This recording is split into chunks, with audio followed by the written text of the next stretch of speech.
BPSC और हम पर आप सबका स्वागत है। लास्ट वीडियो में हम लोगों ने बात की थी बीपीएससी और हम पर 67th बीपीएससी मेंस एग्ज़ाम के बारे में। ठीक है, मेन एग्ज़ाम। और इस मेन एग्ज़ाम में हमने ऑप्शनल पेपर की बात की थी। ठीक है, ऑप्शनल पेपर में कौन कौन से क्वेश्चंस पूछे जाएंगे और क्या इसमें हमारा टॉपिक कौन सा गेस्ट टॉपिक होना चाहिए। ऑप्शनल पेपर में कौन सा पेपर था हमारा? इसमें हिस्ट्री था। ठीक है, और हिस्ट्री का सेक्शन 1 क्वेश्चन पेपर देखिएगा। सेक्शन 1 पार्ट ए जिसमें कि आपको पार्ट ए जिसमें आपको एंशिएंट हिस्ट्री से कुछ क्वेश्चंस हमने डिस्कस किए थे। एंशिएंट हिस्ट्री, तो एंशिएंट हिस्ट्री का कुछ टॉपिक हम लोगों ने डिस्कस किया था। ठीक है, तो आज इसी टॉपिक में हम लोग फर्स्ट क्वेश्चन जो है इसका सो डिस्कस कर लेते हैं। ठीक है, तो अपना फर्स्ट क्वेश्चन था, प्राचीन भारत के इतिहास के स्रोतों की समीक्षा कीजिए, इनकी प्रामाणिकता पर भी टिप्पणी कीजिए। तो इस क्वेश्चन को किस तरह से डील करेंगे देख लेते हैं। इस फ्रेमिंग किया हुआ है, इस फ्रेम आउट में देख लेते हैं कि किस तरह से इसको हम लिख पाएंगे। ठीक है ना, तो इसका उत्तर इस तरह से होगा, प्राचीन भारत के इतिहास निर्माण हेतु इतिहासकारों को कई स्रोतों पर निर्भर रहना पड़ता है। अध्ययन की सुविधा हेतु हम इसे 2 वर्गों में विभाजित कर सकते हैं, पहला साहित्यिक स्रोत और दूसरा पुरातात्विक स्रोत।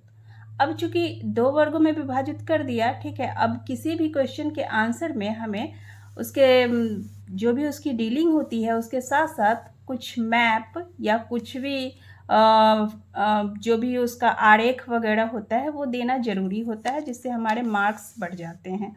ठीक है, ना भी दे कोई बात नहीं, लेकिन अगर आप देते हैं तो ये अच्छी बात मानी जाती है, इससे आपके मार्क्स इंक्रीज़ होते हैं।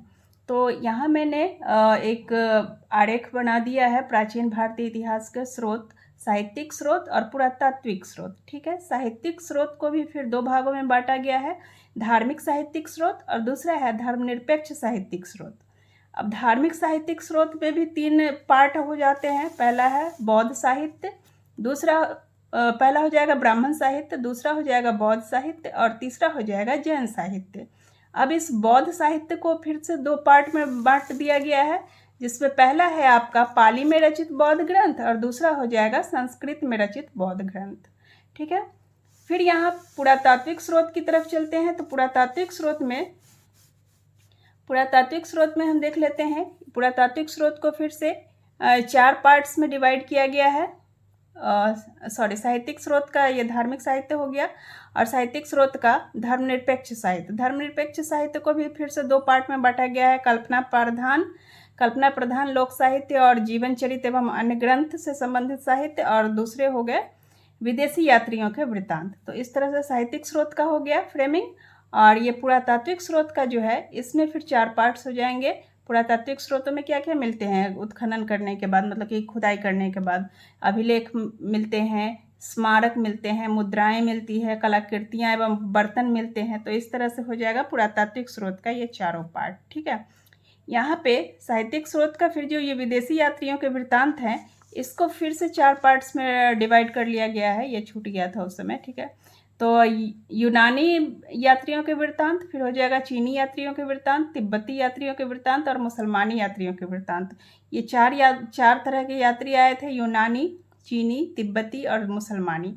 तो इन चारों ने अपने यात्रा संस्मरणों में जो भी लिखा, उनके जो भी बुक्स हैं उनसे, उन बुक में जो भी तथ्य मिलते हैं उन तथ्यों के आधार पर भी प्राचीन भारतीय इतिहास के स्रोतों के बारे में बहुत सारी जानकारी मिलती है। ठीक है, तो आते हैं अब मेन डील जो होगा इस क्वेश्चन का उस पे। अब आइए साहित्यिक स्रोत में ब्राह्मण ग्रंथ यानी कि धार्मिक साहित्यिक स्रोत, और धार्मिक साहित्य को फिर हमने देखा था ब्राह्मण ग्रंथ, बौद्ध ग्रंथ और जैन ग्रंथों में बांटा गया था। तो ब्राह्मण साहित्यिक स्रोत में कौन कौन से हो जाएंगे? ये जो होते हैं ब्राह्मण धार्मिक साहित्य, किस ब्राह्मण धर्म से रिलेटेड जो भी तथ्य हैं, टॉपिक्स हैं, उनसे रिलेटेड होते हैं, वही उन्हीं से सारी सूचनाएं इसमें दी होती हैं। और दूसरी बात, इन्हीं से संबंधित जो राजे महाराजे होते हैं उनके शासन क्रम या तिथि वगैरह इन सब की चीज़ें दी गई होती हैं। तो ये इसमें है ब्राह्मण ग्रंथ। तो ब्राह्मण ग्रंथ में है जो सबसे पहले तो चारों वेद आ जाते हैं, जिसमें कि ऋग्वेद, यजुर्वेद, सामवेद, अथर्ववेद, इन सब से हमें आर्यों के विषय में जानकारी मिलती है।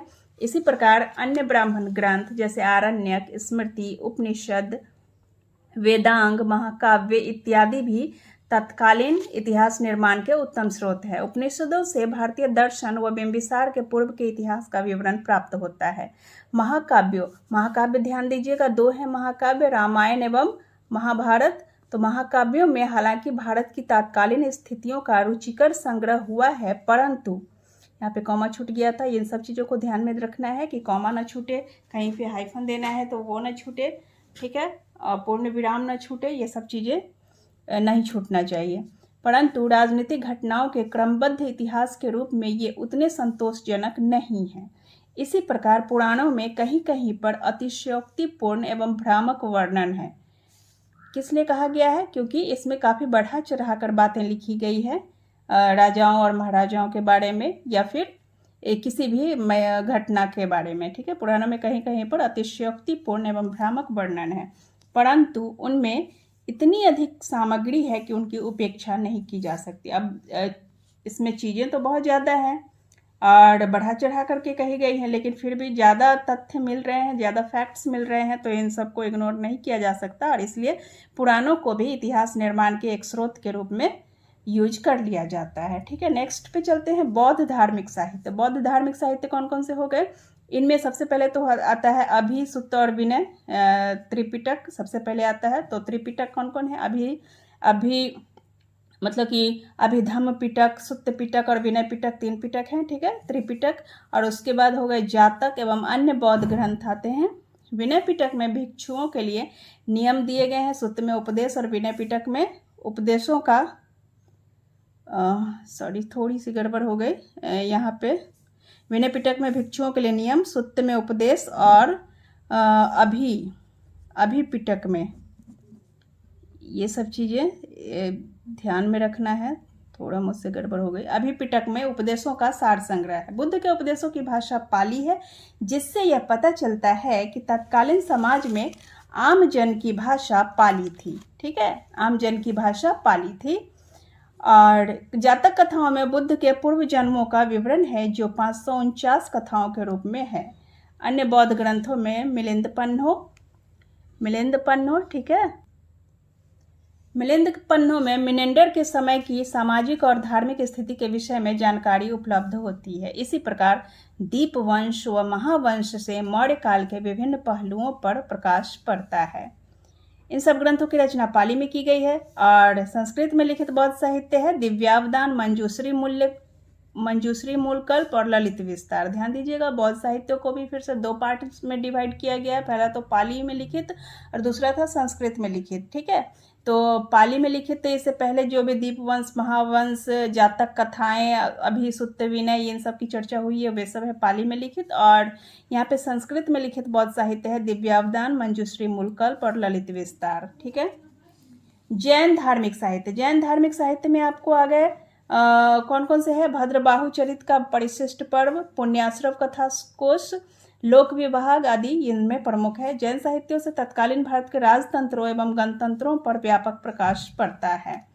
नेक्स्ट है धर्मनिरपेक्ष साहित्य। अब चूंकि कुछ बुक्स में धर्म से संबंधित चीज़ें लिखी गई है और कुछ बुक्स ऐसे भी है जो कि धर्म के अलावा अन्य तथ्य की जानकारी देते हैं, तो इन ऐसे बुक्स को या ऐसी रचनाओं को धर्मनिरपेक्ष साहित्य के रूप में डिवाइड किया गया है। तो इन ग्रंथों को 2 भागों में विभाजित किया जाता है। अब देखिए, धर्मनिरपेक्ष साहित्य को भी 2 भागों में, पहला तो है कल्पना प्रधान लोक साहित्य और जीवन चरित्र व अन्य ग्रंथ, और दूसरा हो जाएगा विदेशी यात्रियों के वृत्तांत। अब कल्पना प्रधान में कौन कौन से हैं? तो कल्पना प्रधान में आपको हो जाएगा मुद्रा राक्षस, अर्थशास्त्र और मालविकाग्नि मित्रम, हर्षचरित, महाभाष्य, गार्गी संहिता, राजतरंगिणी, नव साहसांक चरित, गौडबा हो, विक्रमांक देव चरित, पृथ्वीराज रास हो इत्यादि।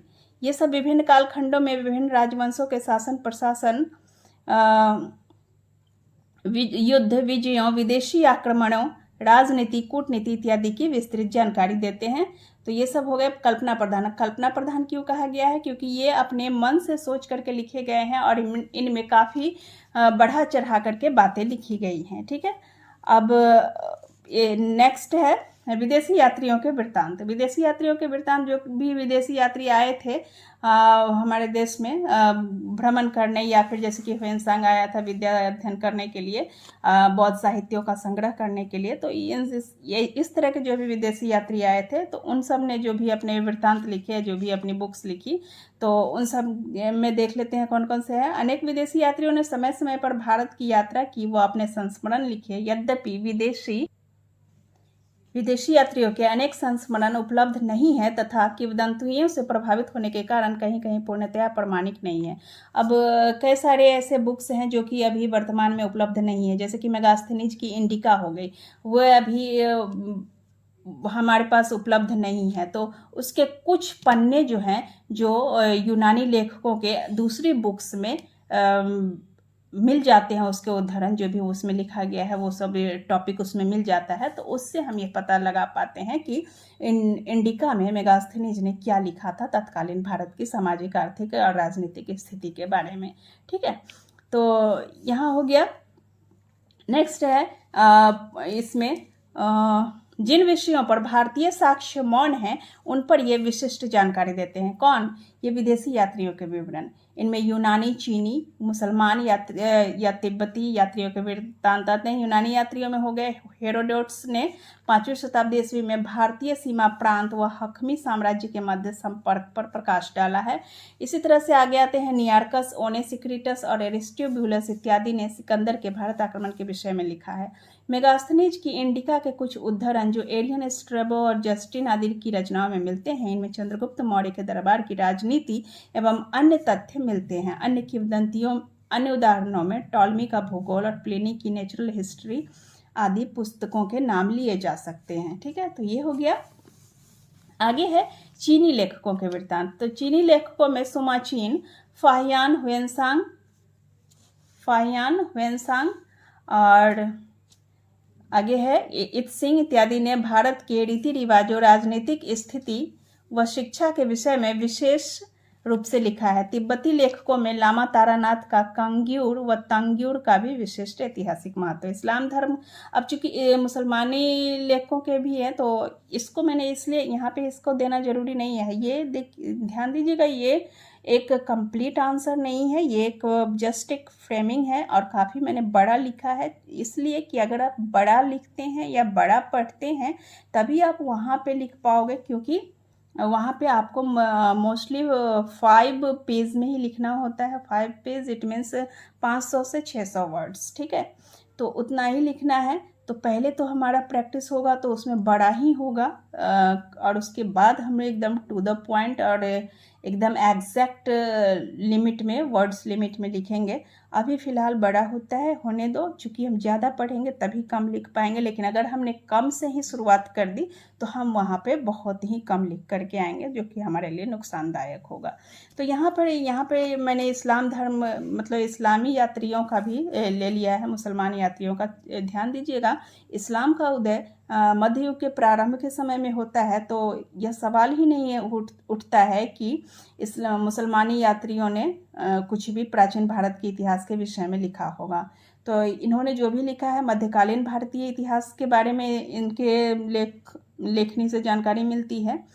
तो जो भी मुसलमान यात्रियों के या मुसलमानी लेखकों के जो भी लेख हैं, उनसे हमें प्राचीन भारत के इतिहास को समझने में उतनी ज़्यादा सहायता नहीं मिलती है। तो जब भी अगर मध्यकालीन भारत के इतिहास के स्रोत के बारे में अगर पूछ देता है तो वहाँ पर हम इस पैराग्राफ को, ये इतना जो है, ये इस पैराग्राफ को हम वहाँ पे केवल ऐड करेंगे। ठीक है, ये प्राचीन वाले में हमें ऐड नहीं करना है। तो इस्लाम धर्म का प्रादुर्भाव मध्यकाल के प्रारंभ से माना जाता है, इसलिए प्राचीन भारत के इतिहास निर्माण में मुसलमान लेखकों के लिखित वृत्तांत नहीं मिलते। इनके वृत्तांत मध्यकालीन भारतीय इतिहास निर्माण के स्रोत के लिए ही उपलब्ध होते हैं। अल-बरूनी लिखित तहकीके हिंद में तत्कालीन भारत के विषय में विस्तृत जानकारी मिलती है। वह महमूद गजनवी के साथ भारत आया था तथा संस्कृत भी जानता था। इसके अतिरिक्त अल-बिलादुरी, सुलेमान व अल-मसूदी के वृत्तांतों से पता चलता है कि किस प्रकार मुसलमानों ने भारत पर अधिकार किया। अब अगला है पुरातात्विक स्रोत। अब पुरातात्विक स्रोत में कौन कौन से हो जाएंगे, तो पुरातात्विक स्रोत में आते हैं साहित्यिक स्रोतों की अपेक्षा पुरातात्विक स्रोत अधिक प्रमाणिक माने जाते हैं। क्यों प्रमाणिक माने जाते हैं? क्योंकि इसमें वही चीज़ें इनसे हमें जानकारी मिलती है जो कि एग्जैक्ट में घटित हुई थी, जो भी घटना एग्जैक्ट में हुई थी। और साहित्यिक स्रोतों में क्या है, बढ़ा चढ़ा करके राजाओं के बारे में प्रशंसा लिखी गई है। तो यह भी हो सकता है कि जिन राजाओं के वेतन पाते थे उनके दरबारी कवि, तो अधिक वेतन अथवा लाभ या इनाम पाने की लालसा में वे लोग राजाओं का गुणगान बढ़ा चढ़ा कर दिया करते थे। तो इस हिसाब से साहित्यिक स्रोतों को उतना ज़्यादा प्रमाणिक नहीं माना जाता है जितना कि पुरातात्विक स्रोतों को। ठीक है, जहाँ पर साहित्यिक स्रोत मौन है वहाँ पुरातात्विक स्रोत वस्तु स्थिति को स्पष्ट करते हैं। ठीक है, कई ऐसे भी क्षेत्र हैं या टॉपिक्स हैं जिन पर कि हमें साहित्यिक स्रोत नहीं मिलती है, जैसे कि हड़प्पा घाटी की सभ्यता जो है उस पर हमें साहित्यिक स्रोत मिलते तो हैं लेकिन पढ़ा नहीं गया है तो उसको नहीं ही माना जाएगा लगभग। तो साहित्यिक स्रोत मौन है वहाँ पर, तो वहाँ पे हमें हड़प्पा घाटी सभ्यता यानी कि सिंधु घाटी सभ्यता से संबंधित जितना भी इतिहास हम जान पाए हैं वो सब के सब हमने पुरातात्विक स्रोतों से ही जाना है। तो जहाँ पर साहित्यिक स्रोत मौन है वहाँ पुरातात्विक स्रोत वस्तु स्थिति को स्पष्ट करते हैं। विभिन्न स्थानों पर हुए उत्खननों से अभिलेखों, स्मारकों तथा मुद्राओं की बड़ी खेप मिली है। इनसे प्राचीन भारत के इतिहास निर्माण हेतु विस्तृत सामग्री प्राप्त होती है। अभिलेखों से तात्कालिक राजनीतिक एवं धार्मिक स्थिति की जानकारी मिलती है। साथ ही राज्य की सीमाओं का निर्धारण, राजाओं के चरित्र एवं व्यक्तित्व का चित्रण तथा कला को भी प्रदर्शित करते हैं। अब अभिलेख हो गया, ये अभिलेख शिलाओं, स्तंभों, धातुपत्रों, प्रस्तर पट्टी, स्तूपों अथवा मंदिरों की दीवारों आदि पर मिली हैं। ये अभिलेख कहाँ कहाँ मिले हैं, तो ये मिले हैं शिलाओं पे मतलब पत्थर के टुकड़ों पर, स्तंभों पर, धातु पत्रों, प्रस्तर पट्टी मतलब कि पत्थर की पट्टी, ठीक है, स्तूपों अथवा मंदिरों की दीवारों आदि पर मिली है। शिला पर लिखे अभिलेख को शिलालेख, इसी प्रकार अन्य को स्तंभ लेख, ताम्र पत्र लेख, पात्र पत्र लेख, मूर्ति लेख इत्यादि कहा जाता है। यह अभिलेख मुख्यतया पाली, प्राकृत और संस्कृत में मिलते हैं। अधिकांश अभिलेख ब्राह्मी में तो कुछ खरोष्ठी, तमिल, मलयालम, कन्नड़ एवं तेलुगु भाषा में भी मिले हैं। अब आते हैं अशोक के अभिलेख और इसके अलावा और कौन कौन से अभिलेख हैं जो कि अभिलेखों के उदाहरण माने जा सकते हैं। तो अभिलेखों के एग्जाम्पल में हो गया अशोक के अभिलेख, कलिंग राजा खारवेल का हाथी गुम्फा अभिलेख, समुद्रगुप्त का इलाहाबाद स्तंभ लेख, चंद्रगुप्त द्वितीय का महरौली स्तंभ लेख, रुद्रदामन का जूनागढ़ अभिलेख आदि कुछ महत्वपूर्ण अभिलेख हैं। ठीक है, अब है स्मारक। स्मारक प्राचीन भवन, मूर्तियां एवं भग्नावशेषों का भारतीय इतिहास में विशेष महत्व है। राजनीतिक स्थिति से ज्यादा ये सांस्कृतिक स्थिति, धर्म, कला, आध्यात्मिकता इत्यादि की ही अधिक जानकारी देते हैं। अब है तक्षशिला में प्राप्त हुए स्मारकों से पता चलता है कि यह नगरी कम से कम 3 बार बनी और नष्ट हुई। देखिए किससे पता चला, इस स्मारक से पता चला कि तक्षशिला में जो नगरी बनाई गई थी वह कम से कम 3 बार बनाई गई और नष्ट हुई थी। पाटलिपुत्र के स्मारक मौर्यों के विषय में नवीन तथ्य प्रकाशित करते हैं। झांसी में, देवगढ़ व कानपुर में भीतरी गांव के निकट प्राप्त मंदिरों से गुप्तकालीन संस्कृति पर प्रकाश पड़ता है। भारत के अलावा विदेशों में भी स्मारक मिले हैं, जैसे जावा के बोरोबुदुर, कंबोज के अंगकोर वाट के मंदिर के भग्नावशेष यह प्रमाणित करते हैं कि भारतीयों ने वहां पर अपने उपनिवेश स्थापित किए थे तथा अपनी संस्कृति तथा शक्ति का प्रसार किया था। इन स्मारकों से तिथि क्रम संबंधी निष्कर्ष भी निकाले जा सकते हैं। ये फ्रेमिंग है, ठीक है। आफ्टर ऑल ये आंसर नहीं है, कंप्लीट आंसर नहीं है, इसको शॉर्ट किया जाएगा, इतना ज़्यादा लंबा हम नहीं लिखेंगे, ठीक है। ये बस एक जानकारी के लिए मैं आपसे शेयर कर रही हूँ। नेक्स्ट है मुद्राएं। प्राचीन भारतीय मुद्राओं से तिथि क्रम, आर्थिक, धार्मिक, राजनीतिक स्थिति, कला, शासकों की व्यक्तिगत रुचियों का निर्धारण होता है और साम्राज्य की सीमाओं का निर्धारण, विदेशों से संबंध आदि की जानकारी प्राप्त होती है, ठीक है।